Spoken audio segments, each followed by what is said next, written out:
Hi, I'm Samantha Gonzales Russell. I am a cervical cancer survivor turned advocate. And if you're looking for new information, insight, and resources, you've come to the right place. This Survivor Chat series connects you with experts in cervical cancer and the HPV fields because knowledge is power.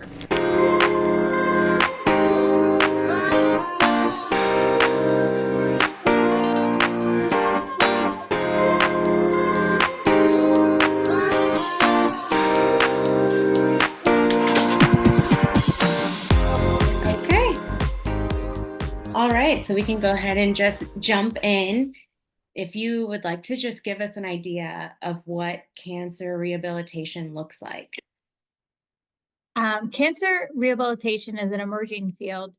It really encompasses looking at the whole person from the moment that they were diagnosed onto survivorship or palliative care. It can encompass physical therapy, occupational therapy, speech therapy, and even some recreational therapy. But the real thought process is how can we look at individuals' function and help support them as they go through their cancer journey?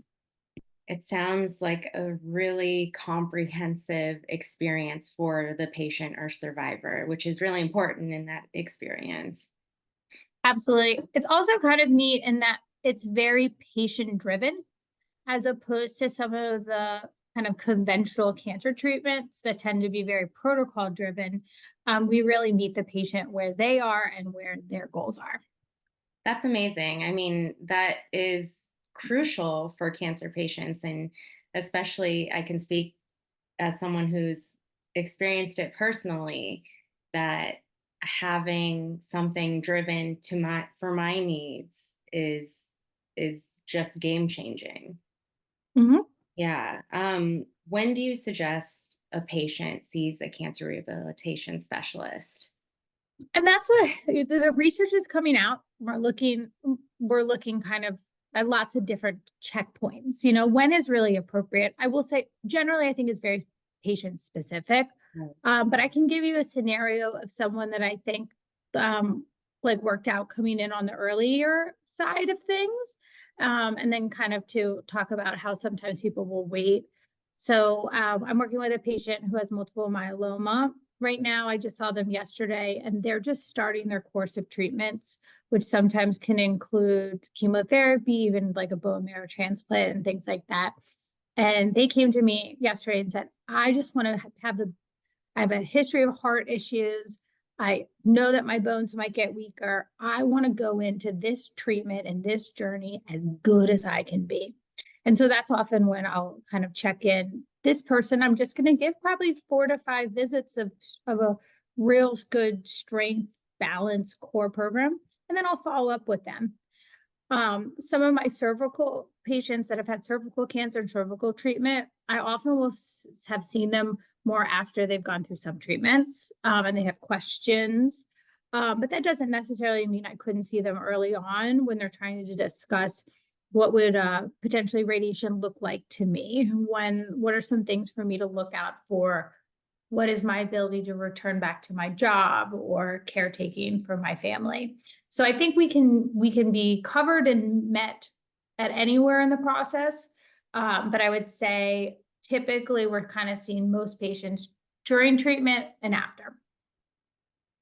Great. Very important to their whole process for sure. On that note, are there specific issues that you see with patients dealing with cervical cancer? Yeah, and that's where it also touches in like when to see a cancer rehab specialist, when to make sure that they have pelvic floor specialties. In our company, we have a pelvic floor screen.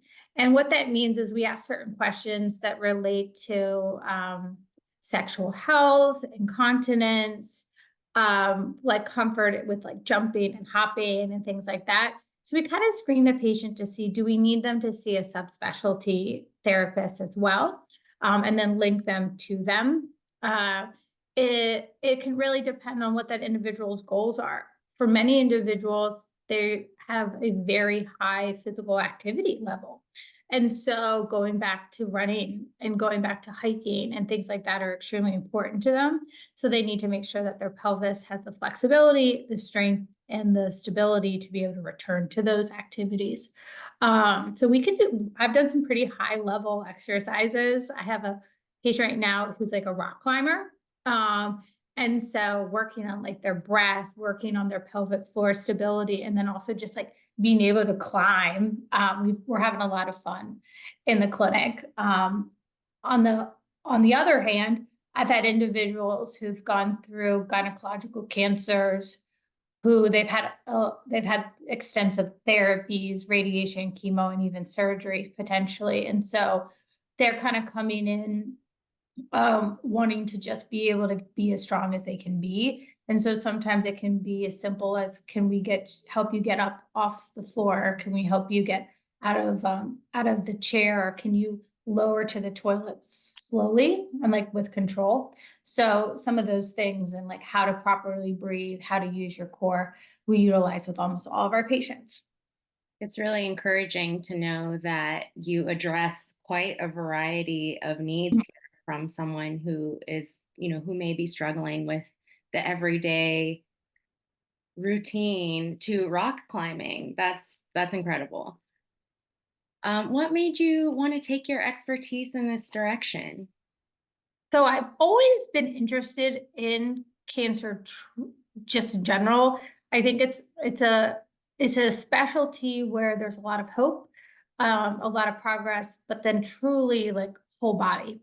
So my mom is a cancer survivor, so I'm sure that contributed. But in my training, I did one of my internships at a big hospital that had a strong cancer program, and I just loved it. So I've been doing this now for 14 years.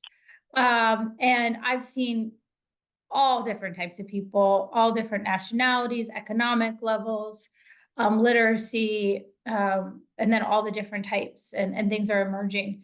I live in the Maryland area, so we're very close to NIH. So we also have a really cool opportunity where sometimes we're seeing individuals who are doing phase 1 clinical trials. So I also get to kind of be closely incorporated with some of the new research that's coming out. And then also advocacy of how to kind of let people know what to look out for. So on my other part of my job, a lot of things that we do is we kind of help educate people. When's the last time you've seen your gynecologist? When's the last time you've had your mammogram? When's the last time you had your skin checked? And kind of help assist individuals with making sure that they're getting their screenings up to date.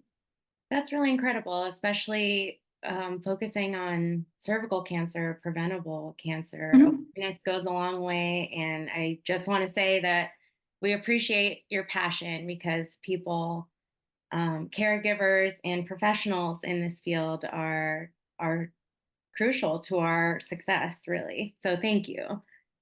And even sometimes when our caregivers come in, you brought up caregivers, sometimes you come in and you can tell that they've been taking the brunt of the emotional, maybe physical, and maybe even financial load.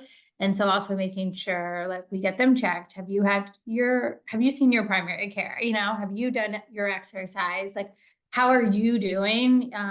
There are times where I think I almost am giving more recommendations to the caregiver than the patient. Well, equally, but there's often homework for both of them, as we really are looking at the family unit and how cancer can really affect the whole family. Definitely. That's a great point. Caregivers do tend to take everything on and focus on, their loved one while they may be experiencing some stress themselves. Can you think of a particular instance where you have seen that, and what treatment has sort of looked like for them? Oh yeah, I remember wonderful couple. A gentleman had come in with his wife who had just had surgery and was using a walker, was really having a lot of trouble being independent. And this is a woman who was very independent. And I asked him, like, what does he like to do? I could tell that he had been so involved in the past couple months. Wonderful gentleman. He likes to jog, but he hasn't been jogging because he didn't want to leave his wife home alone. And so we actually truly made a goal for him to start jogging and have some of her friends maybe come over, like kind of, or get her independent. And I remember the day when I was like, she can drive now. to rehab on her own. Like you go, like do things for you. We got her here. So I think that's really important. And even when we look at some of the more advanced diseases and kind of cases, we're really making sure that we're supporting the whole family is essential. Yeah, like you said, supporting that whole family unit really strengthens them all together. It's great that you can contribute in that way. We can also say too, like, I think one of the big things that cancer rehab, I touch on at the beginning when it comes to the control, but kind of trying to put as much of locus control back onto you. We know that individuals who exercise, who do strength training, who do aerobic, recurrence rates, and even cancer itself decrease. We know that individuals who have a balanced diet, who are careful with some of their processed foods and sugars and things, historically do better if they do get diagnosed with cancer, and also from a prevention standpoint. So sometimes too, when we're kind of faced with these things, one of the best things that we can do is look at what are all the things that we can do right now and kind of start to shape our lives for that. So we do a lot of that part too, while we're making them do exercises and weights and things like that. Great. I specifically, I mean, obviously rehabilitation is the goal, but what are some of the other benefits of going to physical therapy and cancer rehabilitation? Yeah, so I'll just give you kind of a general, like, what do we do? Mm. So we can work with individuals who potentially have neuropathy from some of their chemotherapy drugs. We can help them with like their finger strength and being able to text. We can help them with being able to walk on sand and grass. Many of our patients go on some type of hormone-based medications that often can cause joint pain and impact our joints. So we do a lot of bone strengthening and a lot of like joint protection exercises. We have some patients who go through chemotherapy drugs that cause cardiotoxicity, which means that their heart potentially might not be as strong. And so we put them on aerobic tests and measures, and we check their heart rate, and we check their pulse ox, and we actually kind of tell them, Samantha, this would be an appropriate level for you to exercise at. I want you to stay here for 5 minutes. If you get lightheaded or shortness of breath, I want you to let me know, but almost like kind of coaching them into what they can do. And then we do strength training. We often do a lot of manual therapy. So if an individual had radiation or kind of surgery in the abdominal region, there's often like fascial tightness and some like connective tissue restrictions. So we work on that. And then we do a lot of like flexibility work. That could be either more pelvic floor, SI joint, hip, but kind of helping the body with this proper length, muscle length. Yeah. It's just some of the things we do. You never know. all encompass excuse me, all encompassing, it sounds like. Mhm. There are just oftentimes so many things that go overlooked when you're a cancer patient and in the thick of it. So that really is great And to. many of our patients have something going on before this or with this or during this. For instance, if you've had low back pain in the past, or you fell off your horse when you were younger and with things like that, or one leg might be shorter than the other. And so after you've gone through some of these treatments, it kind of like precipitates. So a lot of our clinics, our outpatient clinics, are based in a orthopedic like setting, so that if we also need to address hip or leg or back or other areas, we do it at the same time. Very true. I can speak to that myself. I had just so much tension in my jaw, and that was something that just like got worse throughout treatment. So very grateful for that experience with physical therapy as well. I know this is probably very patient specific, but are there things that you would recommend people do or can do for themselves outside of the office? Mhm. So there's a website called Exercise is Medicine, and basically it has a lot of recommendations for strength training and aerobic. There's also some resources for some disease specific things, also found on the NCCN website under patient resources. So that's a good place to go. Generally speaking, the American College of Sports Medicine's round table on cancer said that strength training twice a week is very beneficial. and 150 minutes of aerobic exercise is very beneficial. And that's about 30 minutes, 5 days a week. So it's not a massive, that 150 sounds like but it's not a massive number, but we want you to do moderate intensity. And what moderate intensity for Patty might be different than Samantha. So I think that's also kind of important to consider things. So many of us could go on to do exercise program independently. And I think some of us may benefit from a consult from a exercise cancer specialist. Definitely. Thank you for breaking that down because it does sound daunting. And that is really helpful information and a great resource as well. If someone were interested in pursuing treatment, how would they go about that? So there's a couple different places that you can look out for. There is in exercises medicine, I believe that there's a tab for resources where you can put your zip code and see if there's a specialist in your area. There's also the American Physical Therapy Association has an oncology section where you can also search for a therapist who's been specialized as well. There's also a pelvic floor chapter in the American Physical Therapy Association that has some wonderful pelvic floor therapists that really are skilled in a lot of the common symptoms and also treatments that a person may face. And then lastly, our company has, it's called Revital Cancer Rehab. And we have a wonderful survivorship series that has some information more on pelvic floor, general fatigue, kind of what you can do. And on that website, they also have a location finder where you can look to see if there is a therapist near where you live. Amazing. As far as, finding the right therapist for you, are there tips that you would suggest?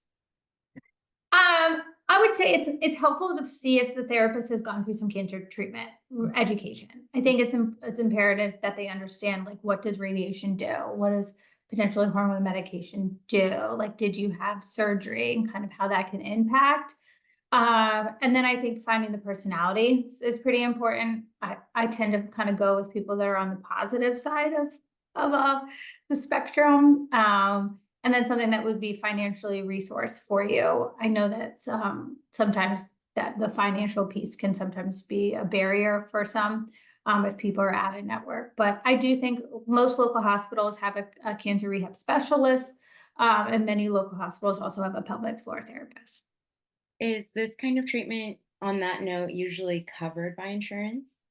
Absolutely. I'd say our company participates in all the major health insurances, including many Medicaids, as long as there is some functional limitation or question. It usually is covered very, very well. So it's something definitely to look out for. I would say more cancer centers and more oncology doctors are starting to screen for function and start to ask. But a lot of times these referrals come from you guys asking for it. I have had almost none, I think, ever have an oncology doctor say, no, you shouldn't try physical therapy. Usually they just are curious to learn a little bit more. Well, what do they actually do? And let me know if it's helpful. On that note, do you find yourself working hand in hand with oncologists and sort of the whole care team? And what's that like for you? Oh yeah, and it's helpful. I think it's like a two-way street now with a lot of the individuals that I get to work with, where I'm educating them on a couple of things that I see. They're kind of telling me what they're seeing, and then we really work with the patient. So, for instance, if a person's going to be going through treatment every other week, then we'll modify our sessions to kind of maximize when their function is going to be best. Sometimes we'll take a break while they're going through some of their active treatment surgeries and things like that. And then we work closely to make sure we understand the staging and the specific person's need. But we really are the functional therapists. So when it comes into when you can go rock climbing and when you can go paddle boarding and things like that, the oncology team loves to have our input because they want to just say, go do it. Yeah. Wow. What a difference that you're making. And um, it's really powerful to see just the impact of your work with patients and survivors alike. Is there anything that we didn't discuss that you want to touch on? I think the only thing I would also mention is because this is still such an emerging field that even if you went through treatment 3, 5, 10 years ago and you think you would benefit from getting a evaluation to look at your strength and your function, ask for it. I think sometimes individuals who maybe are in the survivorship would think like, oh, this isn't for me anymore, or this is how I'm supposed to live. I'm supposed to live like this. And I don't know if that's necessarily the case. So if you think that this is something that would be beneficial to you, I would definitely advocate for it. Yes, I that is a great point. I can really emphasize that too because there are so many things where, yeah, I really did think, oh, this is the way it must be. But it is great to know that there is hope out there and change is possible.